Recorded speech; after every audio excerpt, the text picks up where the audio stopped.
عالسلامة ومرحبا بكم في حلقة جديدة من برنامجكم فوت ناس. اليوم باش نحكيو على الدور النصف النهائي الأول اللي تلعب بالبارح واللي جمع الوداد المغربي ماميلودي سان داونز الجنوب افريقي. أكثر تفاصيل بعد الاندرو.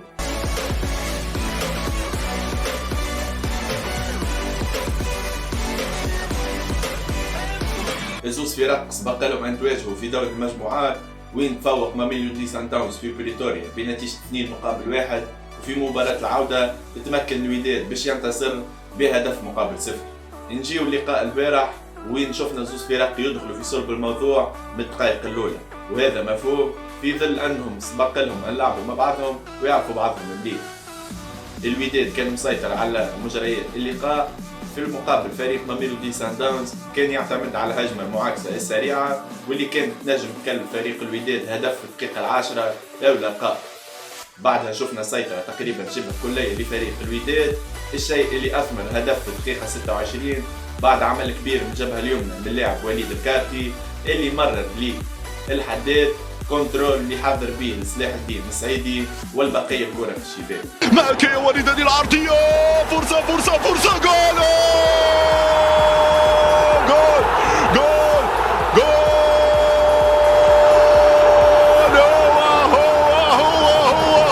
هو صلاح الدين السعيدي، صلاح الدين السعيدي يسعد الآلاف بل الملايين من أنصار الوداد. وداد يفعل عن طريق صلاح الدين السعيدي في هذه اللحظات.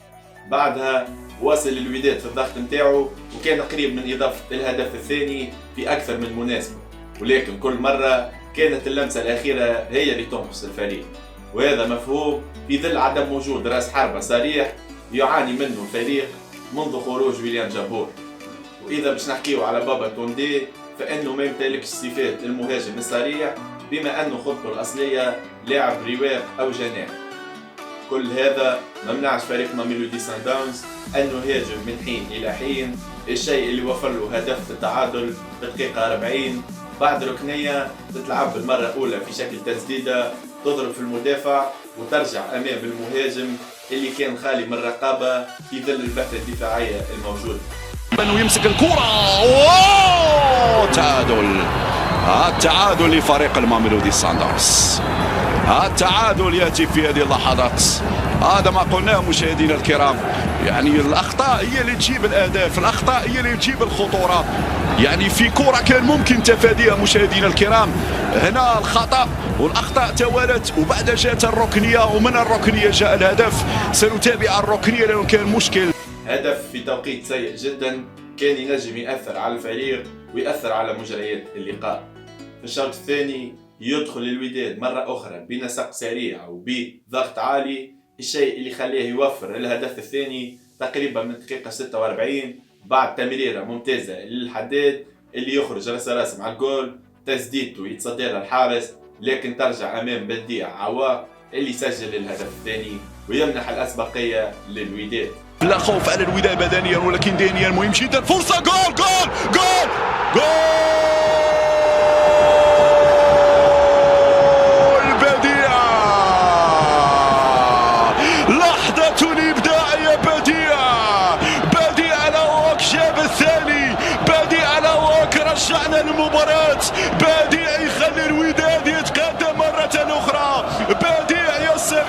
بعد ما سجل الوداد الهدف الثاني في توقيت مبكر جدا من الشوط الثاني كان الجميع ينتظر الهدف الثالث اللي كان من شأنه باش يخلي لاعبي الوداد يلعبوا أكثر راحة وأكثر ثقة في النفس، لكن مرة أخرى في ظل العقم الهجومي الموجود الفريق يضيع أكثر من فرصة سانحة للتسجيل تخليه يمشي لبريتوريا بنتيجة مطمئنة. وحتى التغييرات الهجومية اللي قام بها المدرب فوزي بن زرفي بإقحام كل من المترجي وأوكيتشوكو ما عطاتش الأكل متاعها، خاصة وأنه الفريق توفرت له أكثر من كرة ولكن كلها ضاعت. وأبرز كرة تقريبا في اللقاء الفرصة الأخيرة بعد خطأ دفاعي كبير من لاعب ماميلودي سان داونز اللي يعمل كنترول بالصدر ويركح الكرة تقريبا في طبق لأوكيتشوكو اللي يضيعها بطريقة غريبة وعجيبة. هدف كان يخلي الوداد ينهي اللقاء متقدم ب3-1 ويدخل لقاء بريتوريا بمعنويات مرتفعة. من ابرز لاعبي الوداد في اللقاء هذا الحارس تاكنيوتي اللي قدم مردود محترم جدا. تصدياته كانت حاسمه في ظل الاخطاء الدفاعيه. ملاعبي اخر قدم مقابله كبيره ومحترمه هو الحداد اللي قلق فريق ميلودي سان داونز بتحركاته على اليمين وعلى اليسار ومهاراته الفرديه اللي خلته يكون حاسم في زوز كرات كان وراء الهدفين، الاول بتمريره حاسمه والثانيه بالتسديده اللي تصدى لها الحارس ورجع قدام بديع اللي تمكن من تسجيل الهدف الثاني. واذا باش نحكيو على المان اوف ذا ماتش، اكيد الناس الكل باش تتفق على انه ابراهيم النقاش اللي قدم واحده من ابرز لقاءات ليه مع فريق الوداد وكان حاسم دفاعيا وهجوميا بما انه كان وراء كل الكرات اللي اتقطعت وكان تقريبا الكرات الهجوميه الكل تخرج من ساقه هو.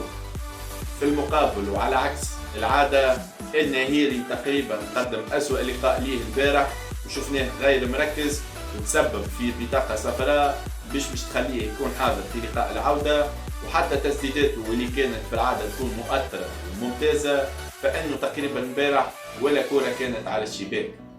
الوداد في لقاء العوده مطالب بالتركيز والحيطه اكثر من الناحيه الدفاعيه وعدم ترك المساحات لفريق ميلودي سان داونز اللي يستغلها مليح، والشيء اللي شفناه في لقاء الاهلي وين الفريق المصري حاول باش يلعب الكره مع الفريق الجنوب الافريقي لكن كل هذا تسبب له في نتيجه كارثيه.